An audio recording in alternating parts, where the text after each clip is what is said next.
السلام عليكم ورحمة الله وبركاته. أهلا بكم في قناة كروشيه ستوري. يا رب تكونوا بخير. النهاردة إن شاء الله زي ما حضراتكم شايفين هننفذ مع بعض قاعدة الأكواب الجميلة دي، الكوستر ده.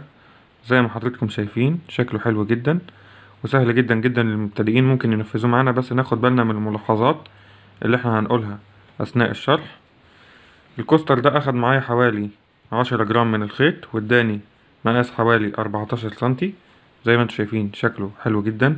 هنتعلمه مع بعض النهاردة ان شاء الله خطوة بخطوة. بس قبل ما نبدأ، لو لسه ما اشتركتوش في القناة اشتركوا في القناة عن طريق الضغط على زرار الاشتراك او سبسكرايب اللي موجود تحت الفيديو باللون الاحمر. كمان هيظهر عندنا الجرس، ندوس على الجرس ونختار الكل علشان اي فيديو جديد ينزل يجيلنا اشعار بيه. واتمنى من ربنا التوفيق في كل حاجة بقدمها لكم، ويا رب فيديو النهاردة يعجبكم. لو عجبكم الفيديو اعملوا له لايك وشيروه مع اصحابكم علشان يستفيدوا زيكم. قبل ما نبدأ أحب أفكركم إن دي مش أول قاعدة أكواب ننفذها مع بعض. إحنا اشتغلنا قبل كده نموذجين لقواعد الأكواب، هتلاقوهم دلوقتي اللينك بتاع قائمة التشغيل ظاهر على الشاشة في الدائرة البيضاء، وكمان هسيب لكم اللينك تحت الفيديو عشان تشوفوا قواعد الأكواب اللي إحنا اشتغلناها مع بعض قبل كده. نشوف هنحتاج إيه عشان ننفذ قاعدة الأكواب الجميلة دي. نقول بسم الله الرحمن الرحيم ونبدأ مع بعض. هنقول بسم الله الرحمن الرحيم. وأنا النهاردة هشتغل معاكم بخيط كوتون ايجيبت. الخيط ده حلو جدا زي ما انتوا شايفينه، مش اول مرة نشتغل بيه مع بعض، بس مشكلته ان الالوان الغامقة منه بتبهت بنسبة بسيطة، لكن الالوان الفاتحة اللي زي اللون ده لحد ما كويسة ما بتبهتش. فانت لازم لما تشتري نوع خيط تكوني ما تعرفوش لازم تختبريه وانت بتشتريه. وانا عملت لكم فيديو قبل كده ازاي تختبري الخيط وانت بتشتريه، اللي لسه ما شافش الفيديو هيلاقي الفيديو دلوقتي فوق على الشاشة، وكمان هسيب لكم اللينك بتاعه في الديسكريبشن بوكس تحت الفيديو.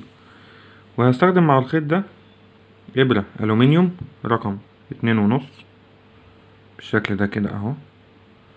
وهحتاج معايا إبرة التنظيف وهحتاج المقص، لكن طبعا انتي مش لازم تلتزم بنفس نوعية الخيط اللي انا هشتغل بيها. ممكن تطبقي نفس الخطوات على اي خيط موجود عندك مع الإبرة المناسبة ليه.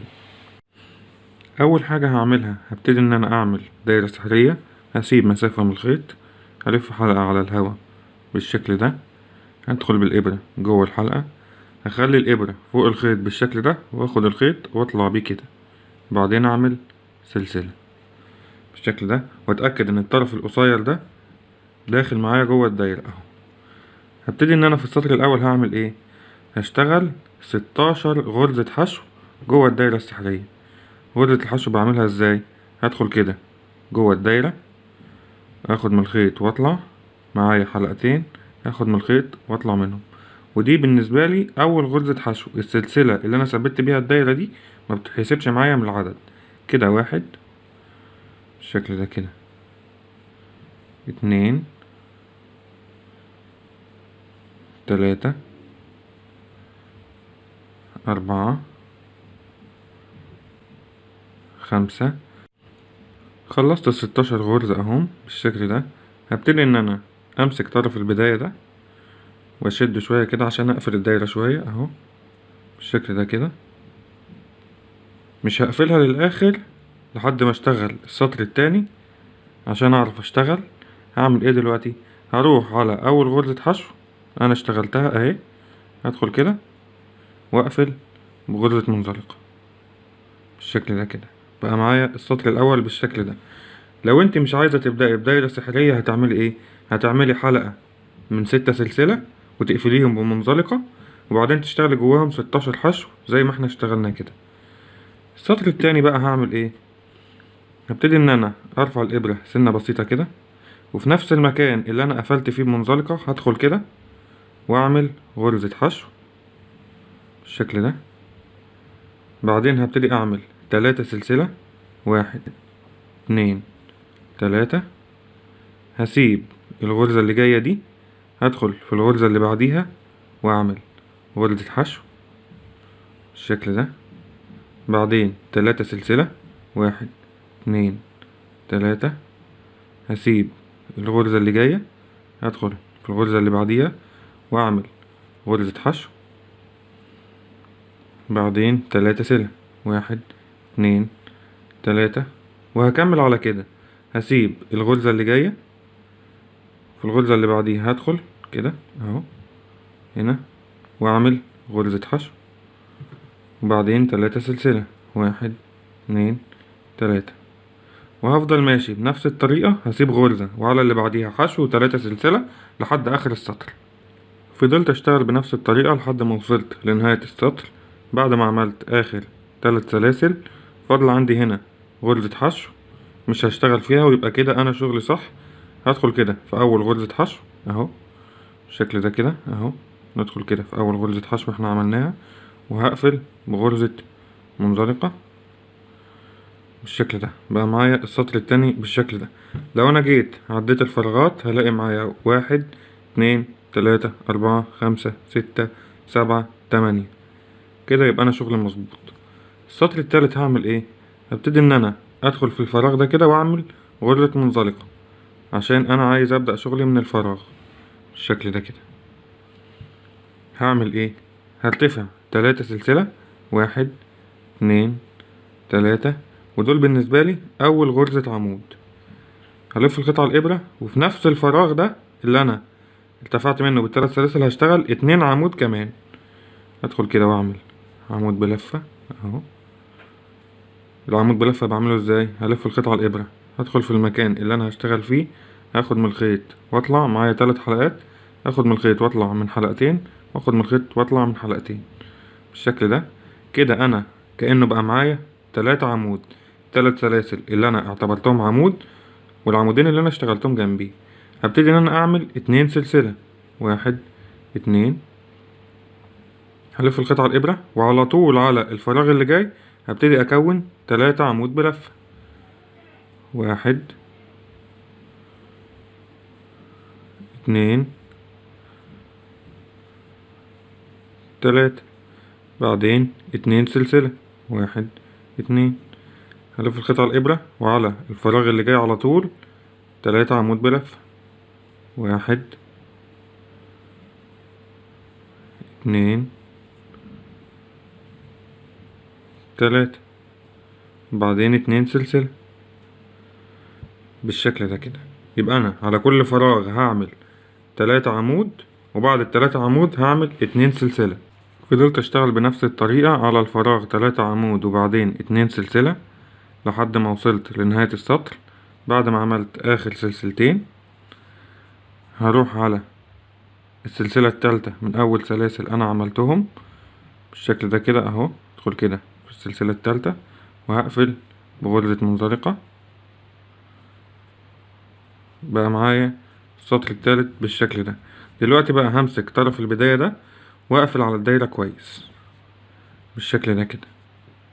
وعايز اقول ان احنا لو كنا بدأنا بالسلاسل ما كانتش هتبقى مقفولة معانا كده، كان هيبقى فيها فراغ اكبر شوية. السطر الرابع هعمل ايه؟ هبتدي ان انا اعمل 3 سلسلة، 1 2 3، ودول بالنسبة لي اول عمود بلفة. هلف القطعة الابرة، وفي نفس المكان اللي انا قفلت فيه وارتفعت ب3 سلاسل هعمل عمود بلفة بالشكل ده كده اهو. يبقى كأن انا عملت 2 عمود في نفس المكان اللي هما ال3 سلاسل، والعمود اللي انا عملته في نفس المكان. هلف القطعة الابرة وعلى العمود اللي جاي هعمل عمود بلفة 1 بالشكل ده كده. هلف القطعة الابرة وعلى العمود التالت هبتدي اعمل 2 عمود بلفة في نفس الغرزة، 1 في نفس المكان 2، وبعدين هعمل 2 سلسلة، 1 2 بالشكل ده كده. يبقى المجموعة عندي بقت تزايد عمود تزايد. يعني السطر اللي فات المجموعة كانت 3 عمود، السطر ده بقت 1 2 3 4 5. هلف القطعة الإبرة، ماليش دعوة خالص بفراغ ال2 سلسلة ده، أنا كل شغلي على مجموعات الأعمدة.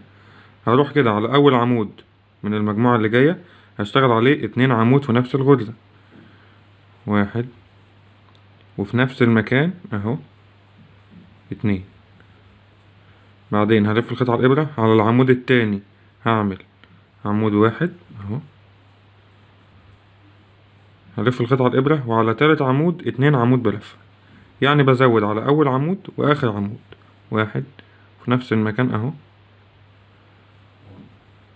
اتنين، وبعدين 2 سلسلة، 1 2. فبقت المجموعة عندي بالشكل ده كده اهو 5 أعمدة تزايد عمود تزايد. هعملها معاكم مرة كمان. هلف القطعة الإبرة على ال3 أعمدة اللي جايين. على أول عمود هعمل 2 عمود بلفة في نفس الغرزة، 1 في نفس المكان. العمود التاني اهو.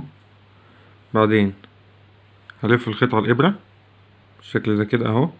هدخل كده في العمود التاني أعمل عمود بلفة 1. بعدين هلف القطعة الإبرة وعلى العمود التالت هعمل 2 عمود بلفة في نفس الغرزة، 1 في نفس المكان اهو، 2، وبعدين 2 سلسلة.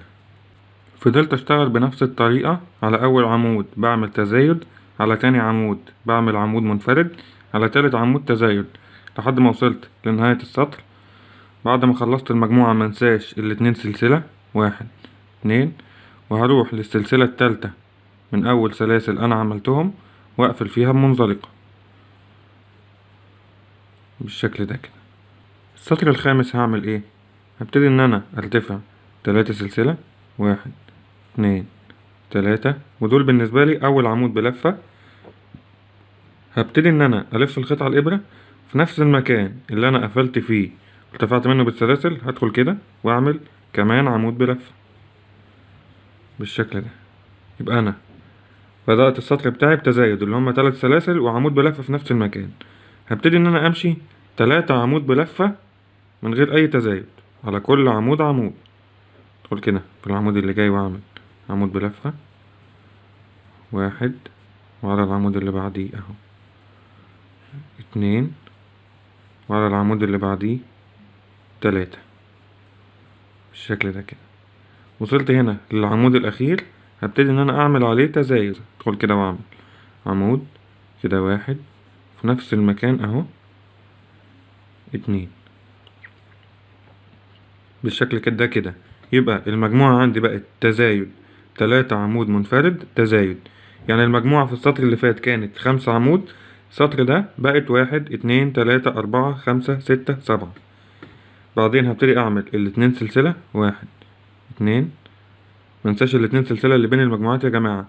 هلف القطعة الإبرة، ماليش دعوة خالص بفراغ ال2 سلسلة ده، أنا كل شغلي على الأعمدة.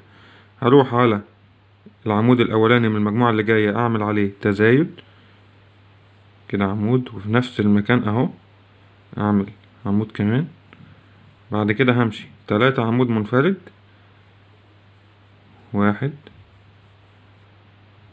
على العمود اللي بعديه 2، وعلى العمود اللي بعديه 3.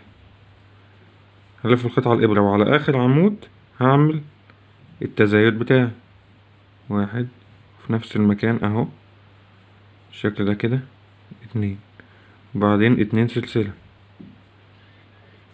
بالشكل ده كده. المجموعة كانت في السطر اللي فات 5 أعمدة، السطر ده بقت 7. يعني أنا بزود على العمود الأول وعلى العمود الأخير أهو، بزود على العمود ده وعلى العمود ده. فضلت أشتغل بنفس الطريقة. على أول عمود بعمل تزايد، وبعدين 3 عمود منفرد، وبعدين على آخر عمود تزايد. فالمجموعة بقت 7 عمود بلفة. بعد ما خلصت آخر مجموعة منساش ال2 سلسلة، 1 2. بعدين هروح للسلسلة التالتة من أول 3 سلاسل وأقفل فيها بمنزلقة، 1 2 3. ادخل كده أهو وأقفل بغرزة منزلقة. السطر السادس هعمل إيه؟ هبتدي إن أنا أرتفع 3 سلسلة، 1 2 3، ودول بالنسبة لي أول عمود بلفة.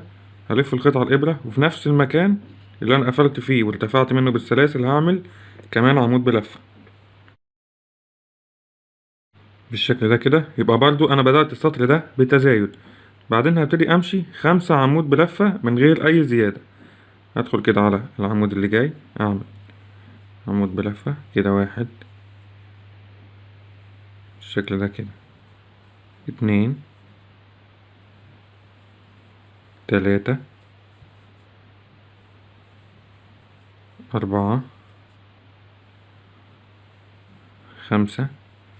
وصلت لآخر عمود هبتدي أعمل عليه 2 عمود بلفة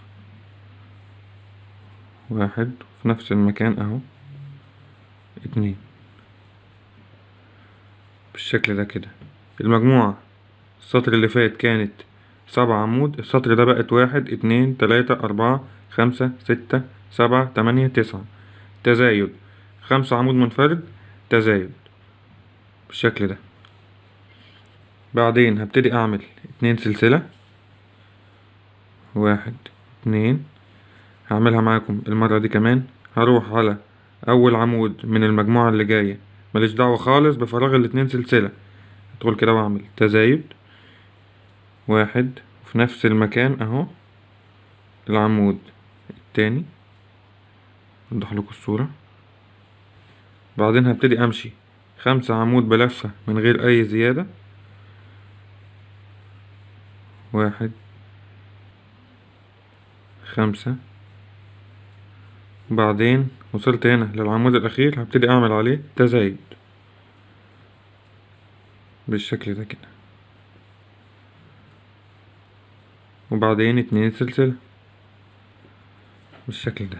المجموعة السطر اللي فات كانت 7 عمود، السطر ده بقت 9 عمود.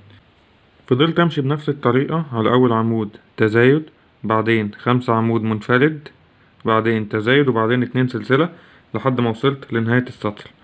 وعايز اقول وانت شغالة لو لقيتي الكوستر معاكي بيتقوس بالشكل ده، ده طبيعي عشان التزايد اللي احنا عاملينه. بعد ما نخلص اقولك يتفرد معاك ازاي. بعد ما عملت اخر سلسلتين، هروح على السلسلة التالتة من اول 3 سلاسل، هدخل كده واقفل بغرزة منزلقة. السطر السابع والاخير هعمل ايه؟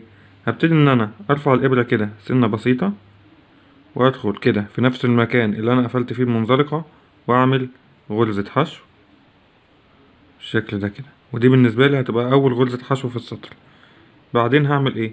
هلف القطعة الابرة، هسيب العمود التاني ده، وادخل كده في العمود التالت، وهعمل مجموعة. المجموعة دي مكونة من ايه؟ 2 عمود بلفة، 1 وفي نفس المكان 2.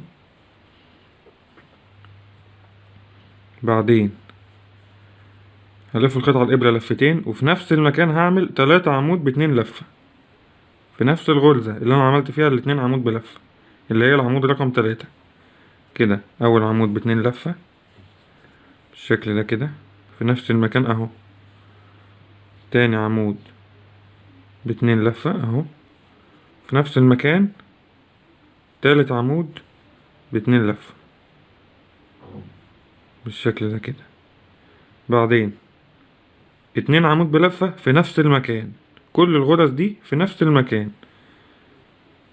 ادي عمود بلفة، وادي العمود بلفة التاني اهو بالشكل ده كده.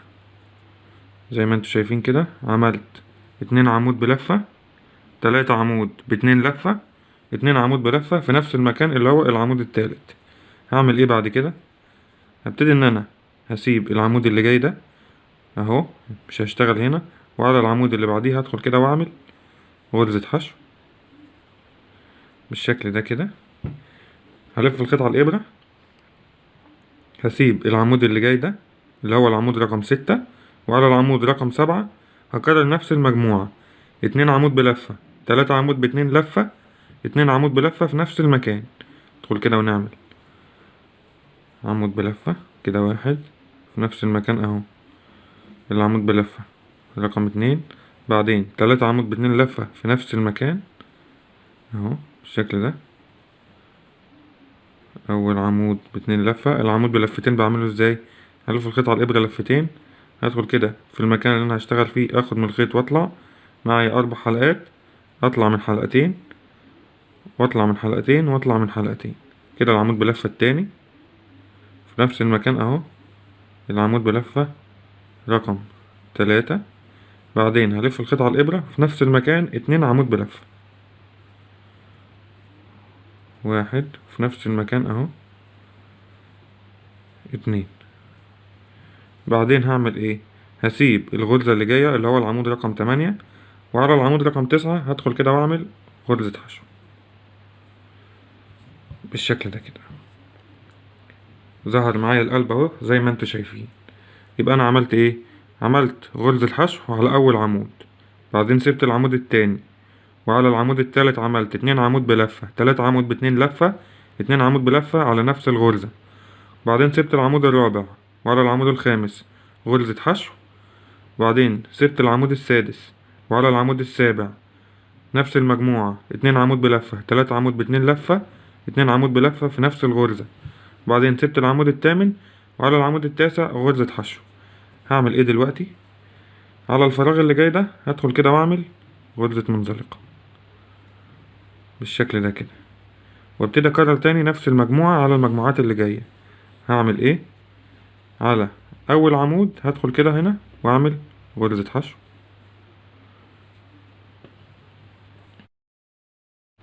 هسيب العمود التاني، وعلى العمود التالت اكرر نفس المجموعة، 2 عمود بلفة، 1 في نفس المكان اهو، 2، بعدين 3 عمود ب2 لفة في نفس المكان بالشكل ده كده،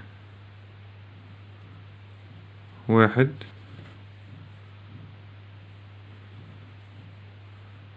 بالشكل ده كده اهو، العمود بلفة رقم 2، العمود بلفة رقم 3، بعدين في نفس المكان 2 عمود بلفة بالشكل ده كده، 1 في نفس المكان اهو، 2 بالشكل ده كده. هعمل ايه بعد كده؟ هسيب العمود الرابع، وعلى العمود الخامس هدخل واعمل غرزة حشو، بعدين هلف الخيط على الإبرة، هسيب العمود السادس، وعلى العمود السابع 2 عمود بلفة، 1، 2، 3 عمود ب2 لفة في نفس المكان. ناخد بالنا يا جماعة ان المجموعة دي في غرزة واحدة كده اهو، 1 في نفس المكان، 2 في نفس المكان، 3، بعدين 2 عمود بلفة في نفس الغرزة، 1 وفي نفس المكان اهو، 2 اهو بالشكل ده كده. بعدين هسيب العمود اللي جاي ده، وعلى العمود اللي بعديه هعمل غرزة حشو اللي هو العمود التاسع بالشكل ده كده اهو. بعدين هدخل على الفراغ اللي جاي ده واعمل غرزة منزلقة بالشكل ده كده، وبعدين هبتدي ان انا اكرر. هعمل ايه؟ على العمود الاولاني هعمل غرزة حشو، بعدين هسيب العمود التاني، وعلى العمود التالت 2 عمود بلفة، 3 عمود ب2 لفة، 2 عمود بلفة في نفس الغرزة، بعدين هسيب العمود الرابع، وعلى العمود الخامس غرزة حشو، بعدين هسيب العمود السادس، وعلى العمود السابع نفس المجموعة 2 عمود بلفة، 3 عمود ب2 لفة، 2 عمود بلفة في نفس الغرزة، بعدين هسيب العمود الثامن، وعلى العمود التاسع أعمل غرزة حشو، وبعدين على فراغ ال2 سلسلة ده هعمل منزلقة.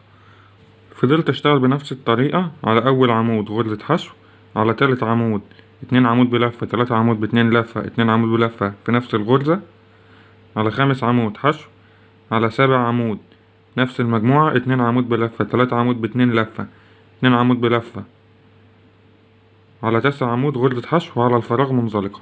بعد ما خلصت عايز أقفل، أنا هقفل بالطريقة اللي أنا متعود أقفل بيها، مش هقفل عادي. هرفع الإبرة كده، أجيب الشغل على ظهره بالشكل ده.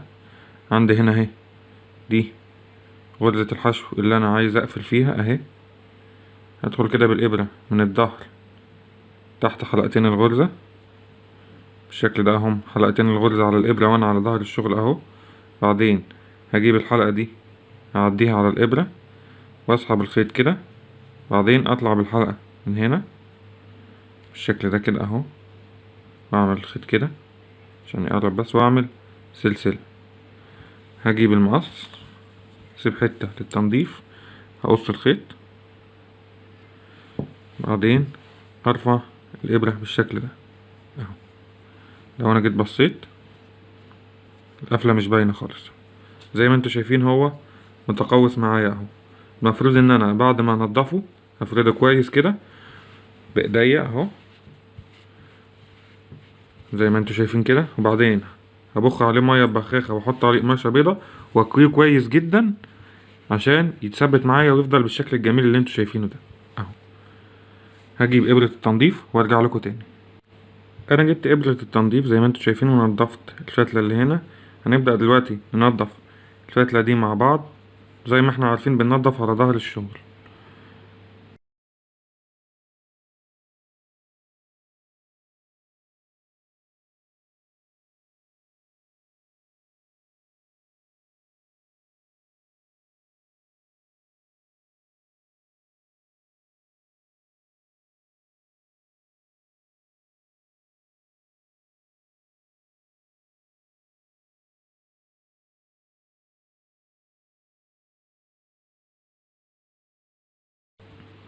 هجيب المقص وابتدي ان انا اقص الخيط بالشكل ده كده بقى معايا بالشكل ده. انا دلوقتي هروح اكويه وارجع اوريكم شكله. وده بقى شكله بعد ما اتكوه زي ما انتوا شايفين، مفروض اهو مش متقوس خالص. لو جيت قسته اهو قطره حوالي 14 سنتي زي ما انتوا شايفين كده اهو. لو حبيت اعرف هو اخد مني قد ايه اهو حطه كده على الميزان اهو. اخد معايا حوالي 10 جرام، يعني لو عندي بكرة 100 جرام هتعمل لي منه 10 زي ما انتوا شايفين كده. انا كمان عملت منه ده زي ما انتوا شايفين كده، فرق الحجم بين ده وده لان ده اتعمل بخيط قطن ارفع. ولو جيت اقيسه اهو زي ما انتوا شايفين كده اهو، طلع معايا حوالي 12 سنتي زي ما انتوا شايفين كده.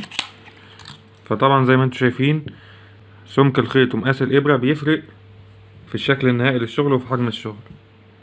ودي كانت ورشة النهاردة زي ما حضراتكم شايفين كده. اتمنى تكونوا استفدتوا منها ويا رب فيديو النهاردة يعجبكم. لو عجبكم الفيديو اعملوا له لايك وشيروه مع اصحابكم علشان يستفيدوا زيكم. ولو عندكم اي سؤال او في اي حاجة ما كانتش واضحة اكتبولي في الكومنتات تحت وانا ان شاء الله هرد عليكم. ولما تطبقوه اتمنى اشوف تطبيقاتكم على جروب القناة.